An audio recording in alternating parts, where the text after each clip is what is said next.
અરવલ્લી જિલ્લાની ગ્રામ પંચાયતોની યોજનાર ચૂંટણીઓમાં પોતાનું નસીબ અજમાવવા ઉમેદવારોનો થનગનાટ। અરવલ્લી જિલ્લામાં આગામી તારીખ 22 જૂનના રોજ યોજાનારી ગ્રામ પંચાયતની ચૂંટણીનો રંગ જામ્યો। મોડાસા તાલુકા ટીટોઈ ગામની ગ્રામ પંચાયતમાં અંદાજે 7 જેટલા સરપંચના ઉમેદવારો દ્વારા ફોર્મ ભર્યા હોવાની માહિતી પ્રાપ્ત થઈ।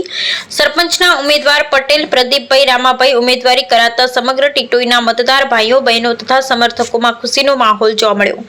પ્રદીપભાઈ રામાભાઈ પટેલે પોતાના મોટી સંખ્યામાં સમર્થકો સાથે મોડાસા તાલુકા પંચાયત કચેરીએ ફોર્મ ભરી જંગી બહુમતીથી જીત થશે તેવી આશા વ્યક્ત કરી। Bureau report Kadar ડમરી। હું પ્રદીપ કુમાર રામાભાઈ પટેલ આજ રોજ ટીટોઈ ગ્રુપ ગ્રામ પંચાયતની યોજનાર ચૂંટણી માટે મેં ઉમેદવારી પત્ર ભરેલું છે, જેમાં મને સર્વ સમાજના સાથ અને સહકારથી ચોક્કસપણે પૂરેપૂરો સહકાર મળશે અને આવનાર સમયમાં મારી જીત થશે તેવું મને આશાવાદ છે। અને હું સંપૂર્ણપણે તમામ લોકોનો અવાજ બની અને સર્વને ન્યાય આપવાનો પ્રયત્ન કરીશ। જય હિન્દ।